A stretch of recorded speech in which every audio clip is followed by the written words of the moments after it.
Good evening, ladies and gentlemen, participants in this session. I wish you a warm welcome to the side event BSF discussion under the topic Asia's Delicate Security Architecture. But at the very beginning, allow me first to introduce main speaker in this panel. I'm very pleased by having an opportunity to say a few words on our distinguished guest from Republic of Korea, Professor, correct me if I am not okay, Tae-Hyung Kim. No, that's close enough. Yeah. Well, I'd like to say something more about our distinguished guest from Korea, because it is important for the very beginning of this session. Professor Tae-Hyung Kim is professor and chair of the Political Science Department and vice dean of the Social Science College at Songsil University. Songsil University, Seoul, Korea. Thanks. He received his MA and PhD from the University of Kentucky, United States of America. At Songsil University, he teaches Introduction to International Relations, Understanding Foreign Policy, Politics and History, History of World Diplomacy, International Relations of East Asia, etc. His research interests include East Asian security, nuclear proliferation, non-major powers foreign policy, etc. He authored Understanding Indo-Pakistan Conflict in Korean language, co-authored The Economic Development Strategy and Foreign Relations of Iran in Korean, and Introduction to International Relations in Korean as well.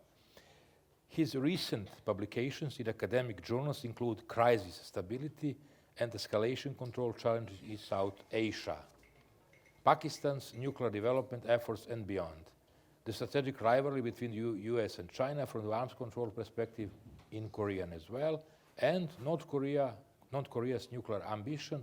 Is nuclear reversal too late? Professor Kim is currently an advisor for the Arms Control Department of the Ministry of National Defense.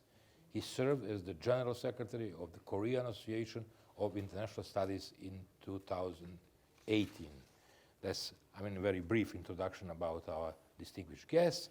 And now I'd like to introduce myself. My name is Dragan Simic. I am Dean and Professor of International Relations and US and Strategic Studies at the Faculty of Political Science, University of Belgrade.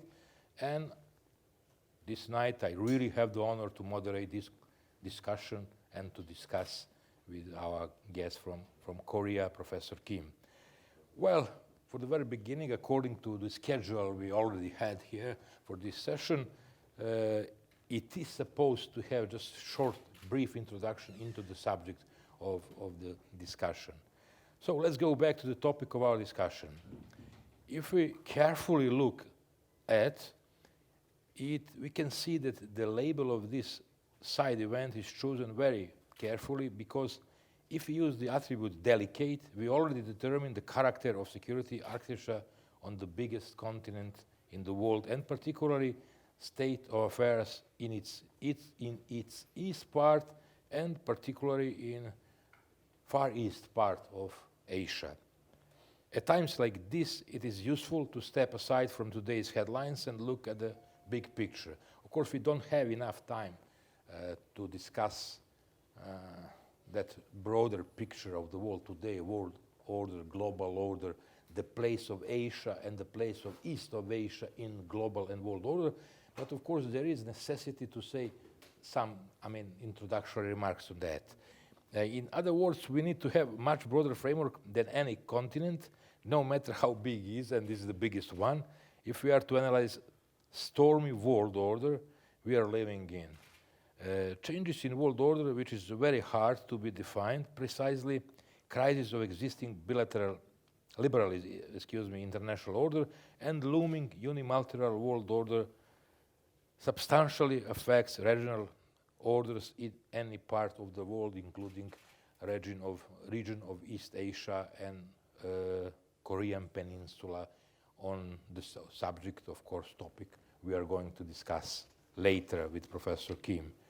Well, one more time, it is important to mention power shift, but it's too general objection. If we go deeper into the ongoing changes of international order, we certainly should discuss on the, shall I say, so-called renaissance of nationalisms and populism, as recently President Emeritus of the European Council, Count Herman Van Rompuy, put it Actually, he put it yesterday during his lecture delivered at the Faculty of Political Sciences, University of Belgrade, to say it's a kind of a renationalization of the very world order concept as such. To put the question in a Kissinger manner, can strategic trust replace a system of strategic threats? For the very beginning of our discussion. For the time being, the answer is no, I think, for the time being, but of course we are going not tonight, but just to outline possible outcomes from these stalemates concerning future developments of world order and the impact of the situation and the state of affairs in East Asia on that world order. Not to say it is, every day is truth, shall I say, in Italian, storia tutti i giorni, that today's main scene, main stage of world affairs is not Europe anymore. Sorry for saying something like that. We are living in Europe, but East Asia. Main, to say in military terms, battlefield for the future relations. Hope that that battle will not war battle, but battle of ideas, battle of concepts, different concepts, etc. And we will find appropriate strategic balance in that part of the world, which, will influence, affect the rest of the world. Therefore, is it realistic to expect, to use some terms coined by Joseph Nye, famous professor of international relations for the United States? Professor Kim and me spent some time in the States. Soft power and multilateral diplomacy as dominant tools of foreign policy in the world and in Asia, particularly in Asia as well. When we are discussing about Asia, about that part of the world, of course we are discussing about the realistic approach to the interstate relations based on national interests. We are discussing about power politics mostly. Unfortunately, I am not certain, I'm not happy to say something like that, but we are discussing as well about mistrust, about unilateralism, about nationalism, about long-standing hostilities among peoples and states, about bad influence of the past on the ongoing processes and the future, that past in that case make future to be blurred or to wane completely. We are discussing about. So it's not so easy, and that is of course among many values, among many important things that we have Professor Kim here this night to discuss. For us Europeans and Westerners, better to understand different way of strategic thinking among Asian peoples. On Koreans, on Chinese, on Japanese. East Asia and Southeast Asia, different concepts, different tradition, state tradition, and of course so many things that are burdened in their mutual relations. And prevailing bilateralism among or over multilateralism in that part of the world. Cornerstone we should go from is balance of power between China and the United States, and, as let me quote Stephen Walt put it, the likely response of other Asian countries to any significant shift in that balance. So, I'm not main speaker, I'm just moderator, so I'm going to stop right now and kindly to ask Professor Kim, one more time, thank you very much, Professor Kim, for being with us tonight, to discuss questions we have on the agenda for our discussion. What are the current challenges of the Asia's delicate security architecture? This is the first question. Let me say a few sentences to discuss evolving strategic environment, ongoing strategic environment, power shift, as I already said, escalating trade war between the United States and China, North Korea's growing nuclear arsenal and improved missile capabilities, deteriorating relations between South Korea, Republic of Korea, and Japan, increased cooperation between the United States and Association of the Southeastern Asian Nations, problems with Afghanistan peace talks, India's heavy-handed actions in Kashmir. I mean, it's a full agenda of problems in this part of the world. And really, I stop now and please, would you please take the floor, Professor Kim? Before I start answering these questions, just I'd like to express my gratitude, how thankful I am to be here. I'm extremely honored to be here. Thank you for having me. And Dragon Bie, I'm not sure if that's the right word. This is mutual feeling of all us. Thank you. Okay. About the current challenges of the ASIA's delicate security architecture, as Dr. Simichi said, there is a lot, actually. Actually, there is too many. There are too many challenges going on in East Asia right now. As Dr. Simichi mentioned, the power problems or power politics, the declining the influence of trade and institutions, and also rising sense of nationalism, mistrust, everything is going on at this moment. Starting from the power politics, what has been said a lot recently in terms of describing the current security situation of East Asia is the return of power politics. This notion, we were talking this a lot during the Cold War period. So after the end of the Cold War period, we thought it's gone. I mean, no more power politics, no more great power competition, things like that. Now the world has changed, so we are going to focus more on economy, cooperation, institutions, rule of law, things like that. But what has been said recently a lot, again, a lot, is return of power politics, mainly because of the rising of China and the response by the United States to this rising China. So in terms of the concept popularly explained by the Graham Allison is the Thucydides trap. He wrote a book titled "Destined for War." So according to him, the main reason of the war, the Peloponnesian War between Sparta and Athens, was that Spartans were very worried about the rising Athens. If we do not do something about this rising Athens, then we'll be in worse position. So maybe we should start war right now before it's too late.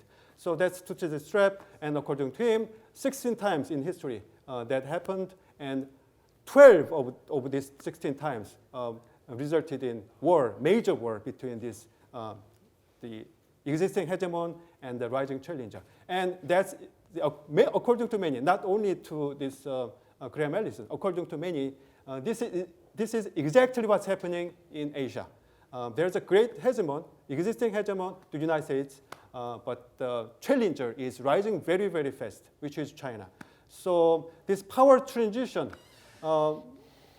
we don't know where it's going, but it's not very good.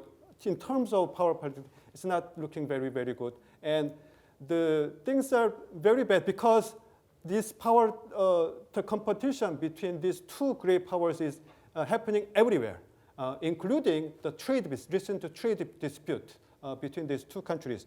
So according to liberalism, this economic interdependence is good, not only for prosperity to all involved parties, but also economic interdependence tends to reduce the possibility of conflict from happening. But that is gone too. So no more, there's still economic interdependence going on. But that the level of economic interdependence has gone down significantly between these two countries. That's not good. And also, because of this growing power competition between these two great powers, arms race is going very, very fierce as well. Especially China, as its economy is growing, they have been spending a lot of money for military modernization to withstand the American military might in Western Pacific. Particularly, they've been paying great attention to develop the capability of anti-access and area denial. That's 2A and AD. This strategy has been very, very important for China, and they've been making many, many efforts to do it, which is a great threat to the power projection capability of the United States. So United States is responding to that. So in these areas, the fierce arms race is going on in strategic area, cyber, space, everywhere. And also, as Dr. Simichi mentioned, the nationalism, the populist nationalism is, it's been there. It's been always there for a long, long time, mainly because of the different interpretation of history. And this historical issue has been extremely important for symbolic reasons. And so domestic constituents in all of these countries, China, South Korea, and Japan, have been taking this very, very seriously. So this rising sense of nationalism is not going to anywhere. And especially if you look at why the relationship between South Korea and Japan have been recently going so low, is mainly because of that. Of course, there's more, but the nationalist tendency among these countries is also very important. So this kind of nationalist sentiment is contributing to dispute, territorial dispute as well, especially maritime territorial disputes. All of these countries are involved in this kind of maritime territorial dispute. Famous dispute is between China and Japan about the Senkaku Diaoyu, and between South Korea and Japan, it's about Dokdo Takeshima. That's symbolically, psychologically, very, very important to both countries. So that has been going on for quite some time. And also, what has been said about leadership in those countries in East Asia, we call it strongman leadership. We have Xi Jinping in China, Vladimir Putin in Russia, Shinzo Abe in Japan, and of course, Mr. Trump in the United States. So if you look at the current security situation in East Asia, return of power politics, fierce arms race, and very exclusive and aggressive sense of nationalism, and strongman leadership, that's a very, very dangerous combination. That's very explosive cocktail. You don't want to mix. But that's exactly what's happening, what's pervasive in East Asia at this moment. So if you ask me about the current the challenges about East Asian security architecture, there are so many, and negatively so many, and it's very hard to predict what's going to happen. Hopefully nothing bad is going to happen, but at this moment, things are not looking very well, very good. Thanks so much, Professor Kim. It seems to me that very important what you said, and I really do agree with your standpoints, especially these examples you use to illustrate the problems. I mean, to go deeper and to give us better picture of the ongoing processes. Especially, you take this Thucydides trap, which is well known. I mean, example for Europe here, for our Europeans. But almost the same thesis is supported by Professor John Mearsheimer in his famous book, The Tragedy of Great Power Politics, second edition. I'd be very happy with Professor Živojinović to translate that book, both editions. You know that there is a chapter number 10 in which Professor Mearsheimer strongly claims that war is inevitable in relations between China, between a rising power and declining superpower, between challenger and imperium or main country in the system. So there are not only Thucydides trap, but there are a lot of very clever, shall I say, a lot of pundits claiming that physical clash is inevitable in these relations, and that is scary, and that is things to worry about, of course. How to avoid having in mind all these things you said about this mistrust among the peoples in this part of the world, territorial disputes, you mentioned very important disputes, in East China Sea, the Senkaku-Diao, in between Korea and Japan as well. Takashima, you said that. Of course, South China Sea. We need at least an hour to explain how important for China and for that part of the world is strategic balance in South China Sea, having in mind Chinese leaders, Chinese strategies used to claim that South China Sea is a kind of Caribbean Sea for them, as comparing the situation in the United States and the beginning of 20th century and ruling the Western Hemisphere by the United States. Now China, some people in China, of course, claim that China has the right, of course, to express itself as a leading power in that part of the world and push as far as they can United States from South China Sea. And there are, of course, a lot of activities China has been taken in the last decade. For instance, artificial island, ports in South China Sea, and these links between Indian Ocean, etc., to be mentioned if we are to have whole picture, to know what is going on. Of course, Koreans are most interested with their country and the relations in that part of the world. We will go back again. The influence and impact of China and interest of China concerning United Korea, unification of Korea, interest of Japan, their standpoint, United States, in order to clarify, I mean, all the main players, all the main stakeholders in that region. Of course, you mentioned as well this strong leadership, strong man leadership. I really do agree with you that it is important. It is even maybe more important in this part of Europe. But this is not the topic for discussion tonight. Strong man leadership, etc. Actually, to cut in short, to say the people on the head of these countries who are not prone to negotiate, but to take hard decisions according to their national interest, etc., etc. Now, of course, there are many possible scenarios for the future.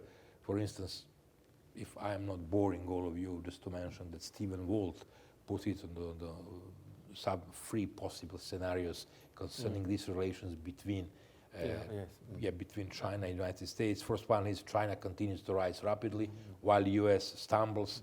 China will try to push out US from Asia, from that part of Asia.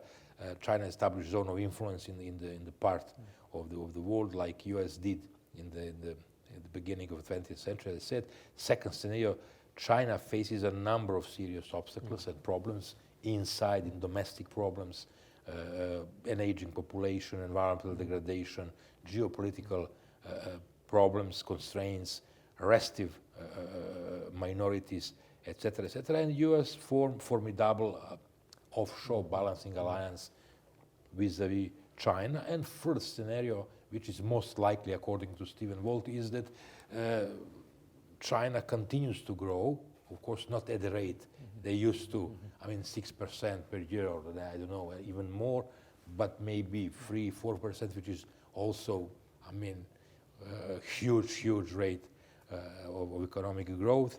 And of course, but US keep pace. And at the end of the day, we have a small margin in between in the relations of power between China and United States. Of course, there are a lot of things I'd like to tell, but not to waste our time.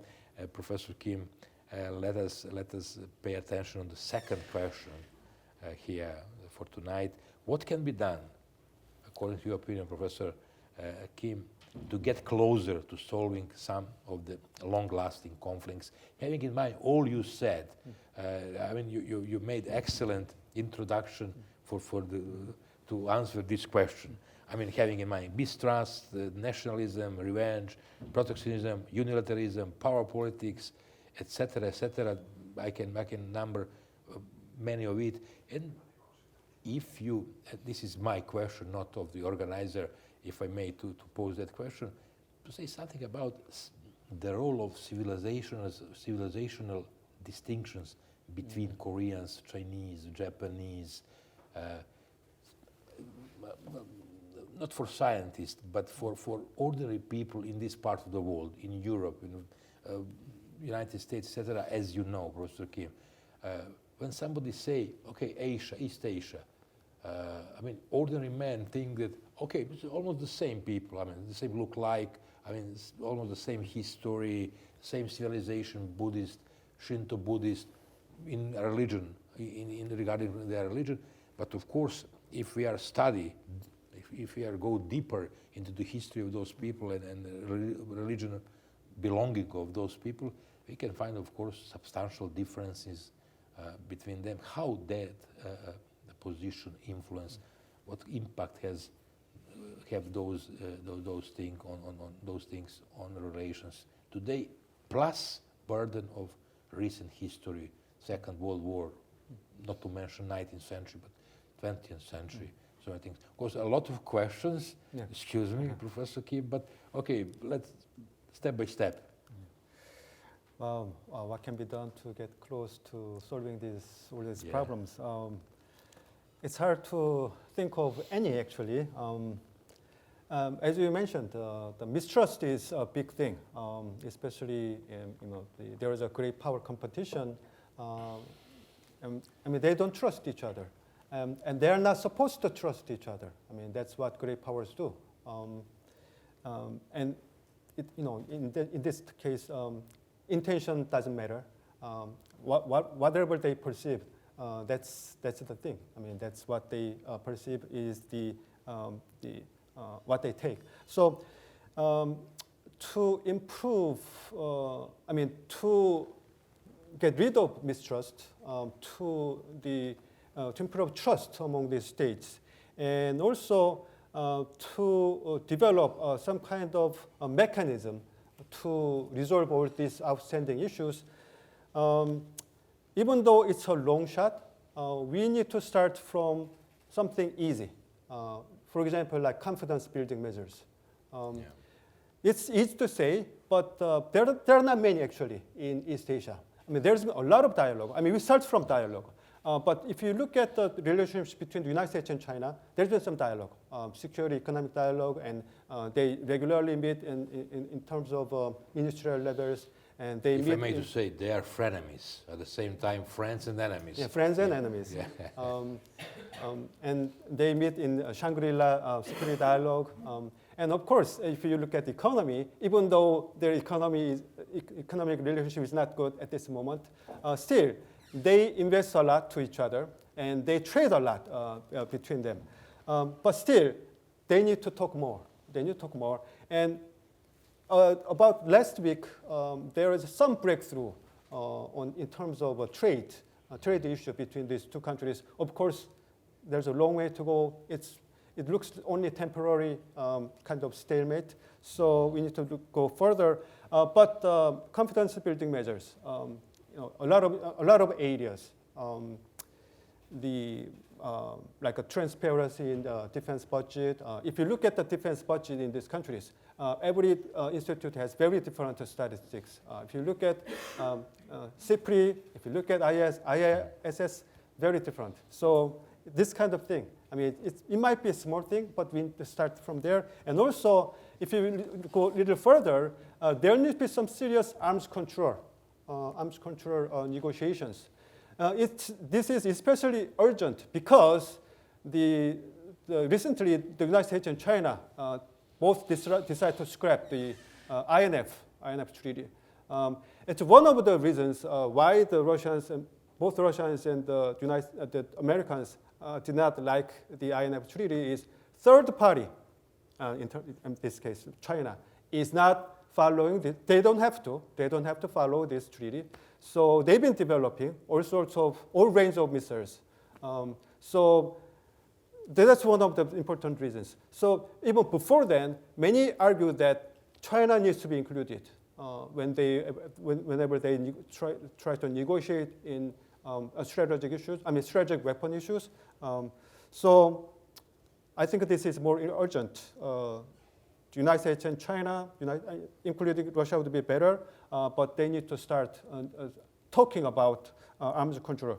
Especially, China has been developing their nuclear weapons a lot recently. And if you look at the history of nuclear development of China, it's been very, very slow.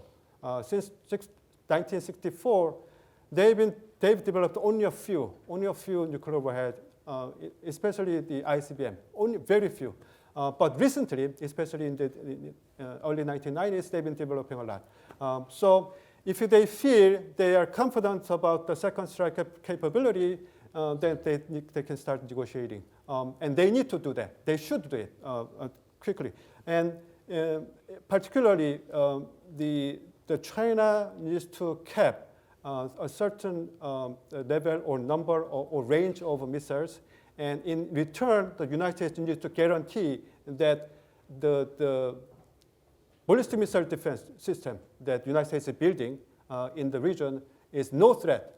It's absolutely no threat to Chinese strategic deterrent capability. Of course, it's very, very hard. And also, I mentioned the anti-access area denier capability China has been building. China needs to restrain somewhat. And in return, the United States needs to restrain building long-range precision weapon systems. And more. There is the space areas. They need to negotiate on not putting some weapons, especially anti-satellite weapon systems, in space. And in cyber areas, they need to talk about how to curtail some of the possibility of weaponization of cyber areas, things like that. And of course, one of the reasons why East Asia is in this kind of trouble in terms of security is that we don't have multilateral security framework, unlike Europe. I'm not talking about NATO. I'm talking about OSCE, Organization of Security and Cooperation in Europe. We don't have that. There are some multilateral organization or framework in East Asia, like APEC, Asia Pacific Economic Community, but it's more about but without economy. Security content. Yeah. Well, they talk a little bit about here and there.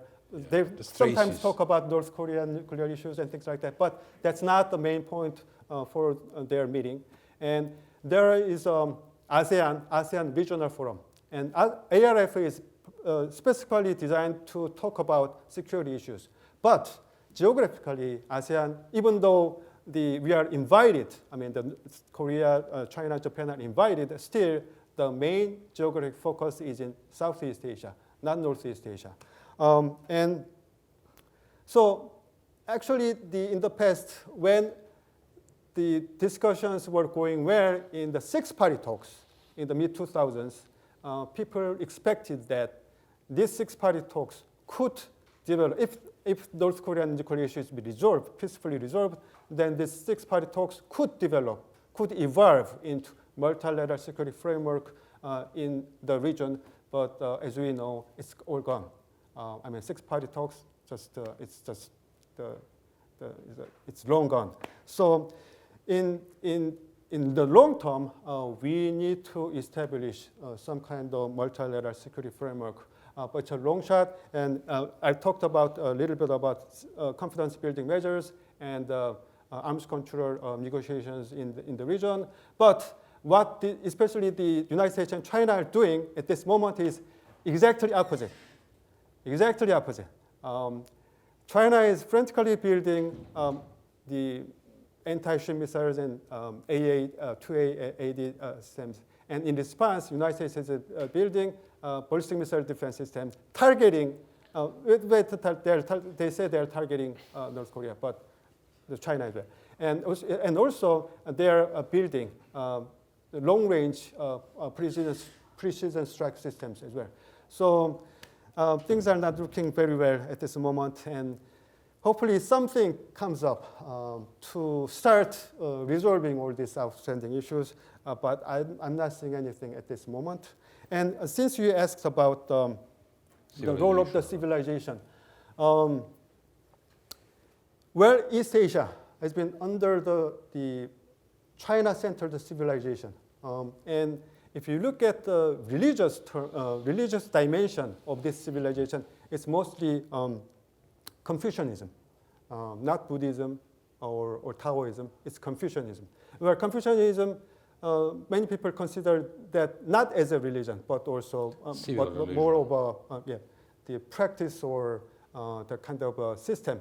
Because based on these Confucian principles, the ancient China, especially Han Dynasty, developed this bureaucratic system, and that has been spreading out all over East Asia. So, and this kind of China-centered system, Chinese consider themselves as the center of the universe. That's why they call themselves as the Middle Kingdom, because they're in the middle of the world. Everything under the sky. Yes, of course. So that had been that went on for many centuries. For many centuries, we have been under this China-centered world, and according to the Chinese, the civilization is based on the distance from the center. So if you are further from this civilization, you are more barbaric. But Korea is located kind of close enough. So and that went on, I would say, until the mid 19th century, until the Opium War, and that shattered this world pretty much. This order, China-centered order, pretty much, and since then, the China declined significantly, and the Europeans came, and also that gave a chance for Japan to rise. So since then, no more this unilateral China hegemony world, but more multilateral. Or if you look at the relationship between China and Japan, it's more bilateral.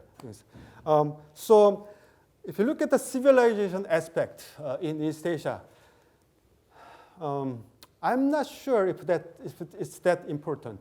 And if you read Samuel Huntington's book on Clash of Civilization, Japan is not a part of that civilization. Japan is different, but Korea is a part of that China civilization. I'm not sure how the Koreans would take that distinction. Made by Professor Huntington. I'm not sure it's Korea would be. We've been heavily influenced by that civilization, the Confucian principles and tradition for sure. I said that I posed the question, Professor Kim, such a question, having in mind that all those people you mentioned, Chinese, Koreans, Japanese, they're very proud people, and they nurture a very specific religion, a very specific way of life, etc., philosophy of life. So that could be, those differences could affect negatively their relations. In that, of course, there are a lot of things we can say about the thesis of Professor Huntington in Clash of Civilization, but we don't have enough time for that. But anyway, you enrich a lot this discussion by saying in just a few sentences very profound things about these relations, and thank you very much. What I'd like to stress one more time is your statement about a need for pan-Asian setting, multilateral setting, multilateral institution, that Asia, actually East Asia, to say that maybe is too hard to say, but desperately need that kind of institution for multilateralism in order to overcome this mistrust in their relations. But of course, there are a lot of bilateral agreements, accords in between East Asian people, and especially they have accords and agreements with the non-Asian country, United States. You have bilateral security agreements between United States and Japan, United States and Republic of Korea, United States and Singapore, to mention United States and Philippines, and between those countries, but on bilateral base. It is bilateral base for those agreements. What East Asians, as you said, if I understand you well, is to have a broader framework for security framework. For the first time, of course, just for confidence building measures for the very beginning, step by step, in order to make some long-standing agreements in between those people. Okay. Well, how do you comment thesis, I mean, completely opposite thesis about that this century is Asian century? Parag Khanna, for instance, he claims on the front page of his book that this century belongs to Asia. But of course, on the other side, you have a lot of other authors claiming that no Asian century will emerge without creation of such an institution like is that multilateral setting of them. How do you comment which is those two approaches? Of course, in Europe, in this country, in Serbia and Belgrade as well, of course, that amazing economic growth of China and Republic of Korea as well. Nothing less than China. Japan as well. Really, we are completely, shall I say, shocked by the results of those people in that part of the world. And of course, there are strong base for such claim that, of course, this century is Asian century in many aspects. How do you comment that? Oh, I'm honored to hear that. Since I'm from Asia, country, this century belongs to Asia. As an Asian, I'm proud of to hear sounds that. good. Yeah. But as we said, the author of that book, it's not going to be completed. I mean, this Asian century, so-called Asian century, is not going to be completed unless the Asians develop its, pan-Asian kind of the framework or some kind of pan-Asian order. But if you look at Asia, I mean, Asian history or Asian everything, there are a lot of differences among the countries in Asia. There have been some serious research, quite a few serious research comparing Europe and Asia. Why Asia has been failing to develop multilateral framework, not just security, but multilateral framework. There are many reasons. History is one thing. Japan's occupation, and how they remember history is very. It's important everywhere. So it's one thing, and also if you look at. Excuse me for interrupting you, Professor Kim. We can understand you in these countries. Yeah. In the former Yugoslavia, we have a lot of history. Yes, too much of history. So yeah, that issue has been somewhat in scholarly fashion. The remembering history on East Asia. There are some books and articles that published. Another thing is the geography as well. Europe is a continent, just one continent. You can easily move around, access, and it's very easy. But if you look at the map of East Asia, it's all separate from each other by the sea, the large body of water. Even now in the 21st century, it's not easy to move around. You need to take a flight, long, expensive flight to move around. That's one thing. And also, if you look at the political systems of each country, all very different. There is a China, North Korea, Vietnam. They have a Leninist kind of one-party system. You have South Korea, Japan, or Taiwan. They have Western-style multilateral market economy and democracy systems. And there is a monarchy. There is a more authoritarian the country. The political systems are very different too. And also the level of economic development are also very, very different. Even though the East Asian region is known to be a place where a remarkable level of economic growth has happened, still the level of economic development is widely different among these countries. And of course, the language, everything is quite different. So there are many, many reasons why Asians, especially East Asia, has been not very successful in developing the multilateral or the pan-Asian kind of framework.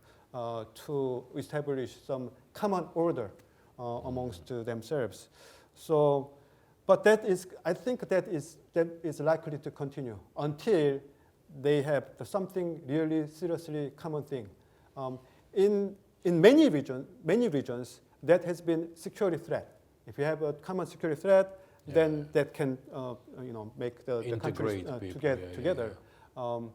But even though there is a security threat, how they perceive, how they react is very different. About rising China, everyone has very, very different views. Until Chinese foreign policy becomes more or less aggressive toward other neighboring countries, they started talking about making some common the more cooperative response. But that is still hard. And about the North Korea's nuclear issue, that has been a threat. That's been a very big threat to South Korea, Japan, and some other countries. But still, how to respond, how much threat they perceive, it's very different among these countries as well. So again, as we discussed in the very first period of this forum, there are so many layered challenges, and so many, they're so complex and complicated. If you solve this, it's related to another issue. So it's all kind of chain gang kind of issues. So and it's hard to resolve these issues in comprehensively and so. You're much more pessimistic and realistic than optimistic. I am. I consider myself as a Stephen Walt, like defensive realist. But it does not mean I discard or I discredit or the institutions or norms and things like that. Those are important. Negotiations, dialogue, institutions, those are very important. But Professor Kim, probably you know that according to the definition that pessimist is better informed optimist.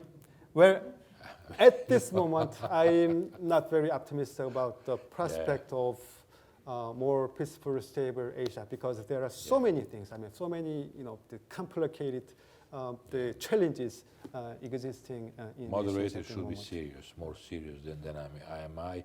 So, really, obstacles you mentioned are so big that really one who is realistic cannot expect. I mean, especially speed changes in the regard to pan-Asian settings or similar things in the future. We are going to the next question, which is really interesting for us to discuss. Is who are the most important outside actors who can impact Asian regional security? Because you mentioned in many dimensions United States of America, which is the only non-Asian country, because the Asian countries, of course, China, Korea, Japan, Southeast Asian countries, Russia as well, which is in that part of the world. But you probably, who created these questions, have in mind the role United States is supposed to play in this stalemate, shall I say, or in this security architecture.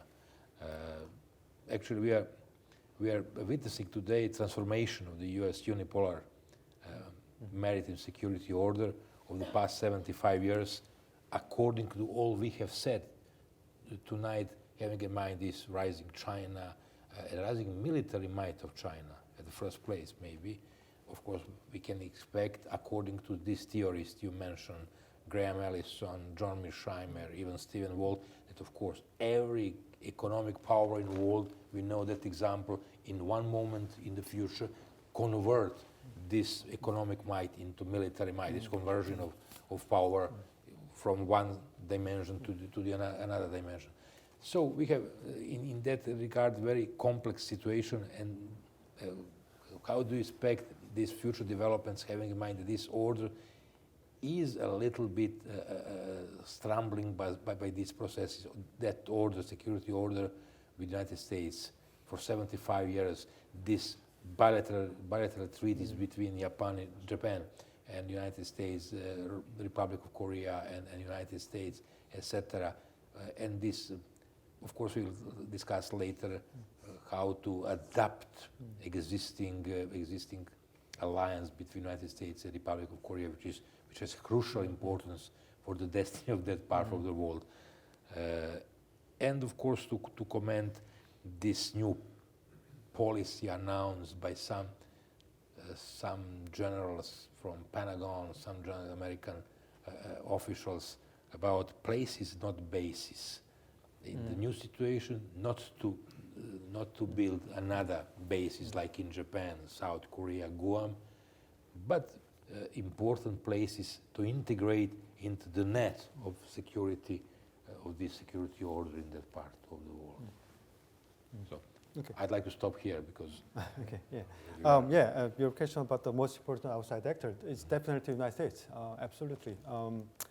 The United States is not located in Asia, of course, as you mentioned, but it's practically and effectively Asian nation.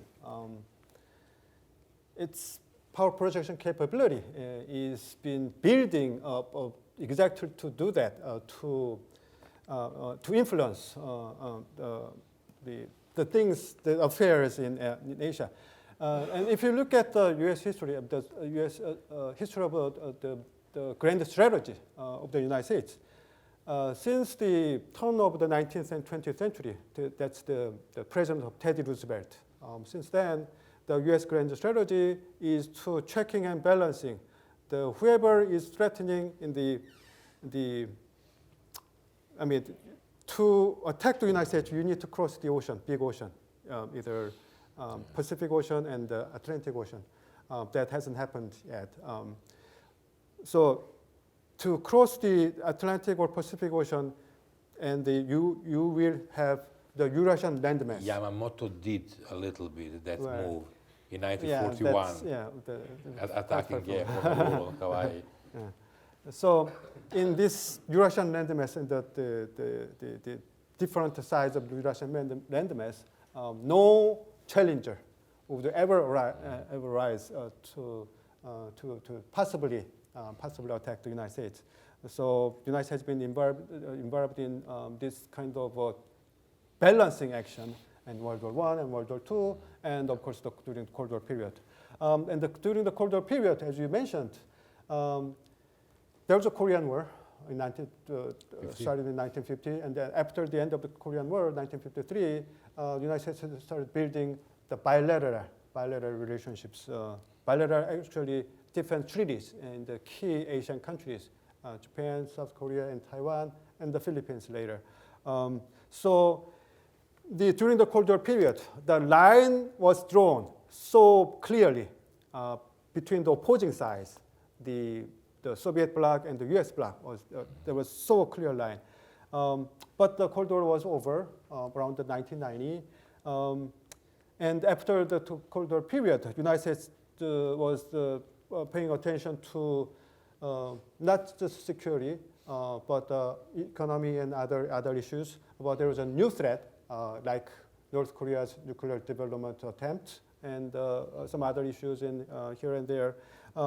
But if you look at what the United States has been doing in East Asia, the key concern for the United States is of course the China, the rising China. The China threat, the mention of the statement of rising China and the China threat appeared, if I remember correctly, around 1990s, mid-1990s. Dragon on the Horizon, all these provocative titles published by some of the key leading scholars in the United States in the 1990s, mid-1990s. That was the time of Bill Clinton. What Bill Clinton was trying to do was in his White House strategy titled Engagement and Enlargement. So that was his, his strategies, engagement and enlargement. Engagement and enlargement.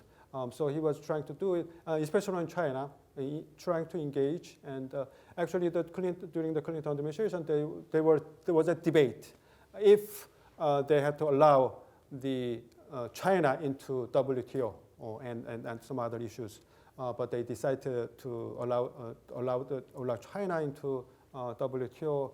And of course, there were some tensions, like Taiwan Strait crisis in the mid-1990s, things like that. But that's what happened. And after then, during the Bush administration, at the beginning of the Bush administration, what appeared the most in terms of strategic concern of the United States was China at that moment.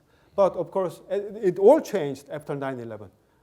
China is just, everyone just ignored whatever is happening in China. Everyone just paying attention to global terrorism, Iraq, and things like that. That time I was in the United States. So many realists, especially, warned that if we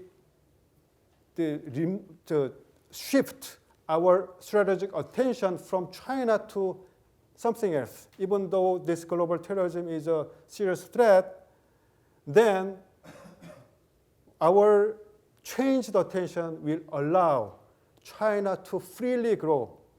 And arguably, that's exactly what happened. There's the danger, Yes. the danger of overstretching of U.S. might. Yes. If they put attention, put stress No. on the other parts of the world, for instance, which is less important. China is the most important U.S. rival, not in this part of the world, but in the world. Yes, it's a it's a serious natural, strategic competitor. But the United States got involved in war in Afghanistan, Iraq, and and also there was a financial crisis, which started in the United States. So because of this, the United States relative power, significantly declined. And after then, Barack Obama administration, they started issuing, we are going to return to Asia. Yeah, first, as you mentioned, Professor Kim, President Bush actually moved some U.S. troops from Republic of Korea to Iraq. To Iraq, yes. Yes, in his There was second mandate. Yes. Some reduction of USFK from Korea to others. Because of the grand strategy of global war on terror, they wanted to station the troops and overseas more flexible to move around, especially in the Middle East or Central Asia. There was some debate and resistance in Korea, but okay. If we take into account, of course, these changes you mentioned, and I mentioned some changes in that part of the world, of course, but still, United States is the only superpower, and China is, regional power number one, but not world power in such a way. Power in that part of the world, the biggest power in that part of the world. But still there are changes that can influence, of course, the shape of agreements and accords between those countries in the United States. I have in mind that, for instance, the Indo-Pacific is no longer a U.S. naval lake, for instance. Changes in South China Sea, as I already said. And, of course, this tries by President Trump to make some kind of deal with Kim Jong-un in North Korea, but without, visible success, to my opinion. And how he said several times that he is going to pull out U.S. troops from Republic of Korea, but we'll discuss that later. Anyway,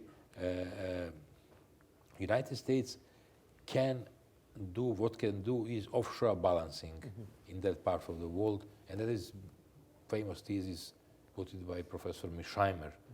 Well, offshore balancing, and to try to contain rising Chinese power for the time being, I think, and of course to preserve as better as they can their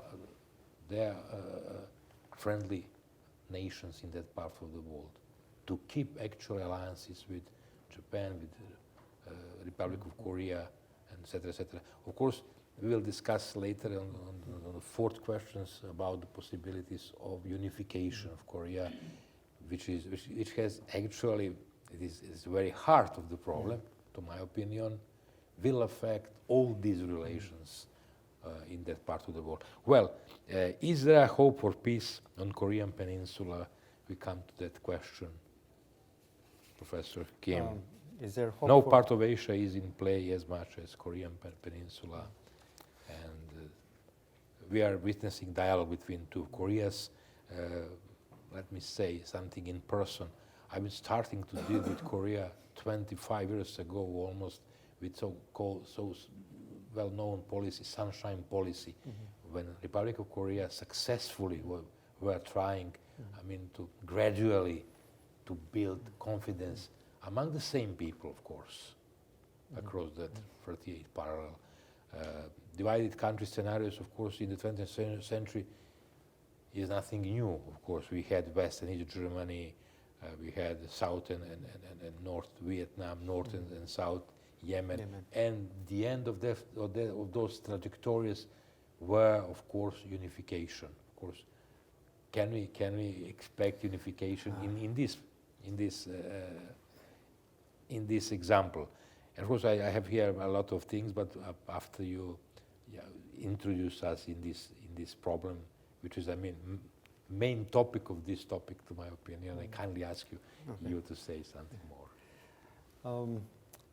Is there a hope for the peace in the Korean Peninsula, or is there any possibility of unification in the Korean Peninsula? I hope my answer is yes in both questions. Well, it's extremely hard to predict. First, about the possibility of peace in the Korean Peninsula. Well, the peace, we can define the peace in somewhat different terms, more positive way or a negative way. If there is no conflict, then we can consider it a peace. If not, it might be unstable, it might be some tensions, and it might be some nervousness on this, but we can call it a peace as well.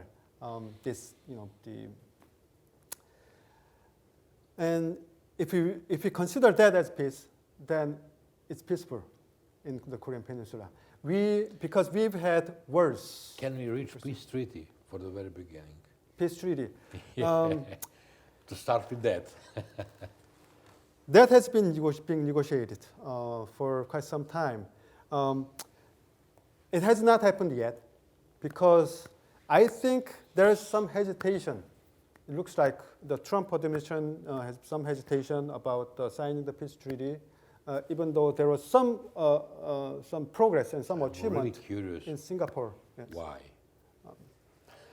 And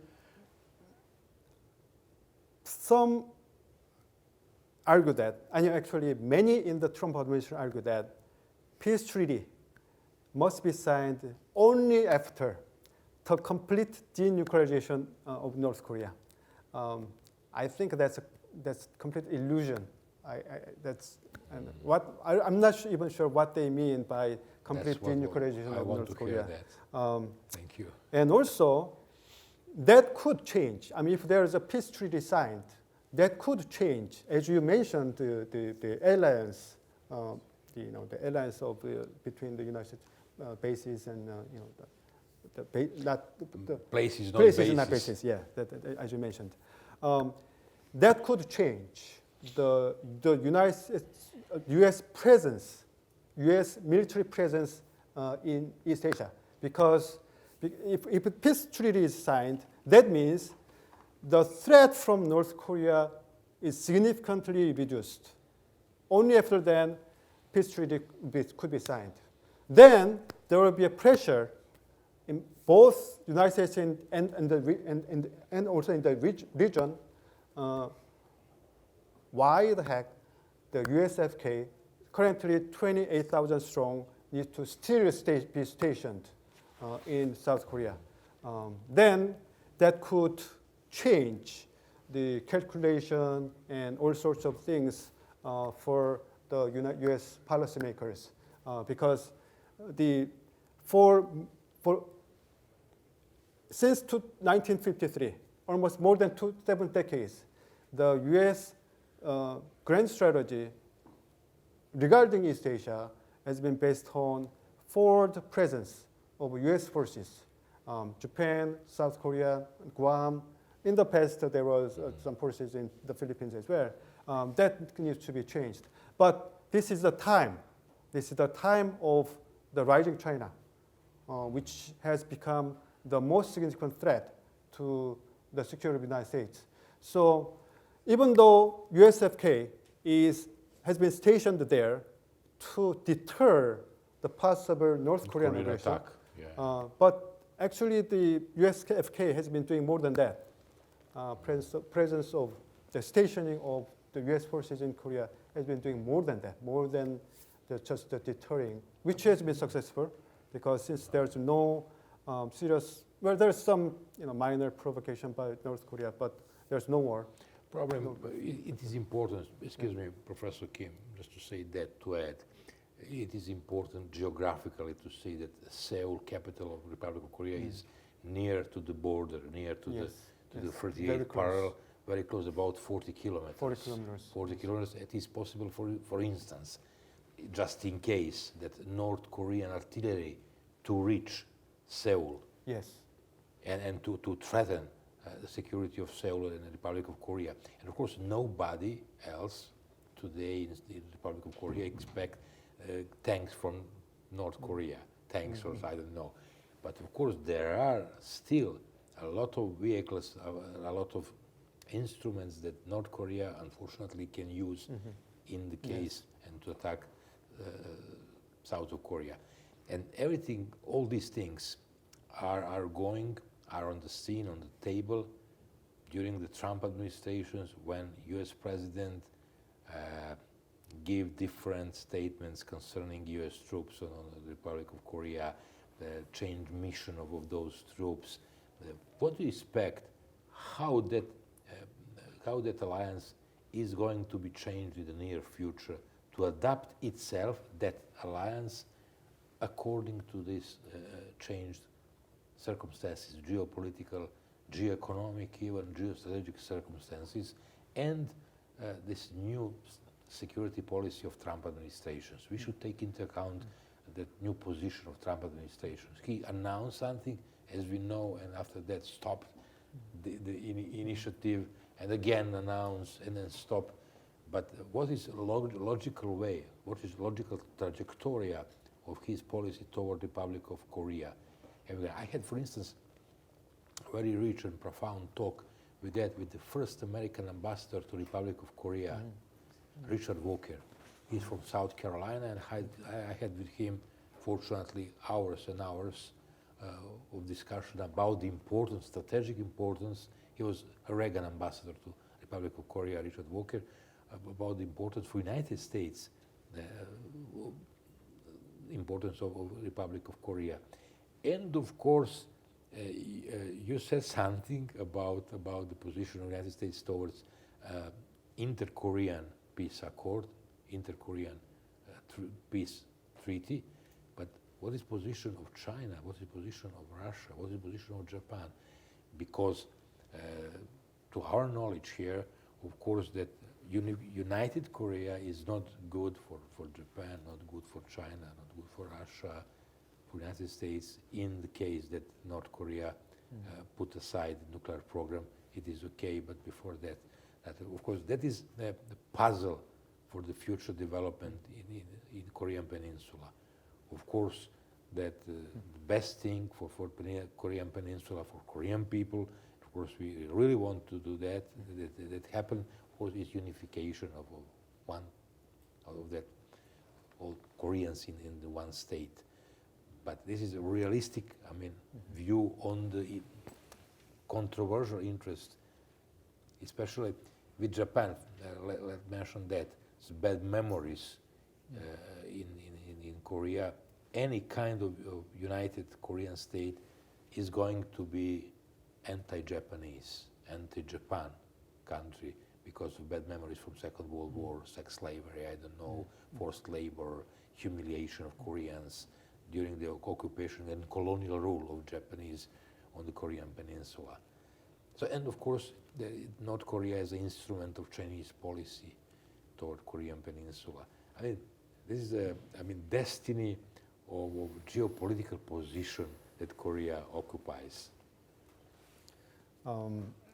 many questions at the Yeah. same time. So I'm not sure where I'm going to start to answer your questions. About the alliance between Korea and the United States. If there is change, but that's a quite big if, because again, if there's be something happening regarding the status and role or function of ROK-US alliance, first and foremost, the North Korean nuclear issue needs to be resolved. Yeah. So threat perception from the North needs to be reduced, significantly reduced. Until then, it's not likely to happen.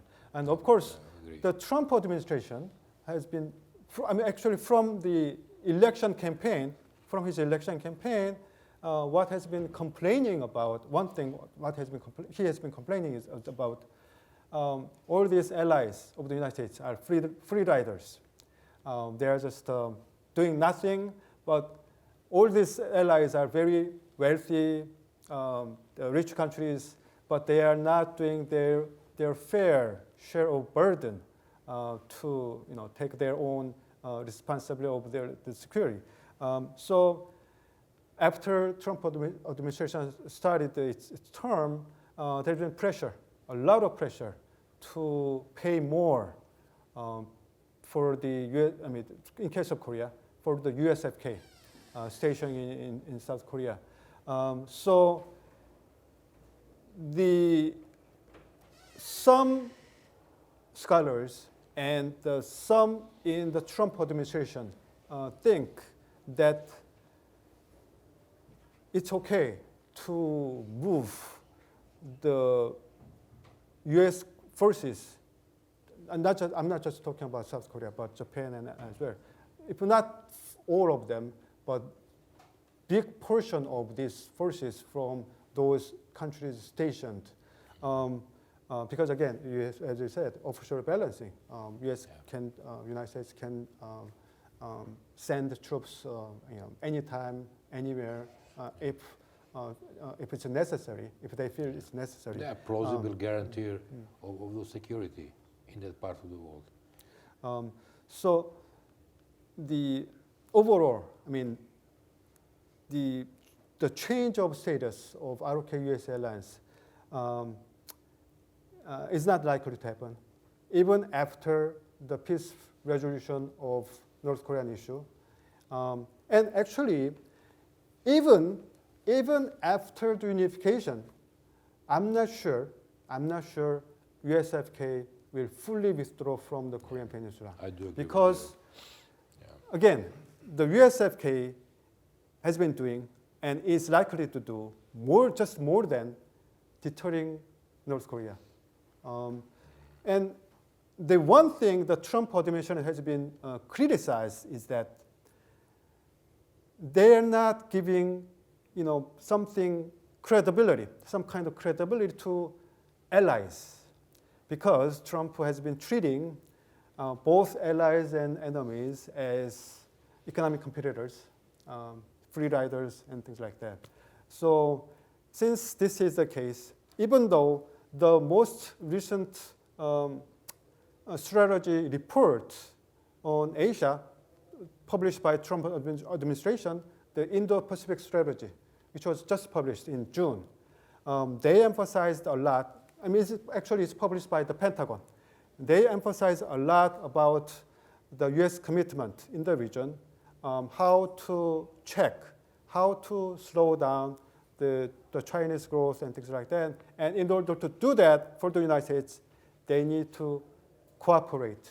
They need some serious cooperation and support from the partners. Actually, the subtitle is Partners and Networking of the U.S. The power in the region. But even though the Pentagon and many officials have been emphasizing that, the Trump has been saying is somewhat quite different. So the credibility of the Trump administration has been quite missing. So the one thing to preserve for the United States this kind of alliance system is to give firm reassurance to the countries and allies and partners in the region, because otherwise China is rising, United States commitment seems to be lacking, then these countries will choose their own way, which could be more dangerous. I do agree with you, Yeah, Professor it's Kim. If called I may order. interrupt you now, because we are almost come to the end of this discussion, and we should leave some room for people sitting here, which is very good to have. I don't know how many times. One, maybe two questions, depending on the answer. We have 10 minutes, maybe more. We have only 10 minutes. Over Excuse me, it will be very, very important, of course, for the audience to raise some questions. For yes, Professor yes. Kim, of course. Even after this session is over, then Yeah, I of can course. ask Questions, please. in my best knowledge. Thank you very much, Professor Kim. I would like to thank you both for a very insightful conversation. Actually, beside being organizer of the event, I'm actually I have master's degree in international security, and I'm also a big enthusiast in China's role current in geopolitical world. And but the key words that sparked my thought and sparked this question actually were great powers, were nuclear weapons, were arms defenses, and turmoils. And I would like to pose a question for both of you, and I would not say that realism ever died at any point, but at some point realism was the dominant political theory of in the field international relations. And given your background as academics both, I would like to ask, are we witnessing actually the rebirth, or again the new renaissance of realism as a political theory, or maybe we could put it a little bit on the side and say that no, that is not something that we can say that is dominant political theory in the field of international relations once again. Thank you. Thank you very much. Professor Kim, because you will have a chance to ask with me anytime in Belgrade, but this is a really excellent opportunity for all of us to have Professor Kim here. To collect one more question, and after that, Professor Kim, is it okay? Would you please? My name is Cedo. I'm kind of security expert, leading Arm Info Forum, that is a public media for that. I'm interested to give me, you professor, give me some comments about in last few days, maybe a week, China signed a cooperation agreement with Russia about anti-ballistic missile radars. And that is something which China is lacking, and some kind of not in good shape. You have radars, you have everything, but that anti-ballistic missile protection and radars up to 3,000 or 4,000 kilometers you don't have. But also, I'm interested, where are you in case of airplane motors, airplane engines? Sorry, not motor engines. I'm also, I want that you, all those connect with 9.9 dash line, and to tell me how you predict what will happen in next 5 to 10 years regarding all those. I hope so that you understand me. Did you understand me?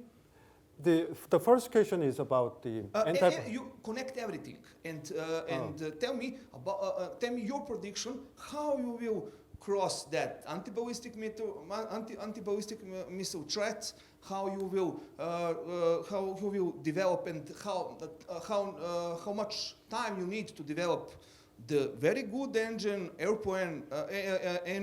for airplanes, because you don't have a good one yet, and connect that with the 9.9 dash line, which is also everything connected with USA. Okay?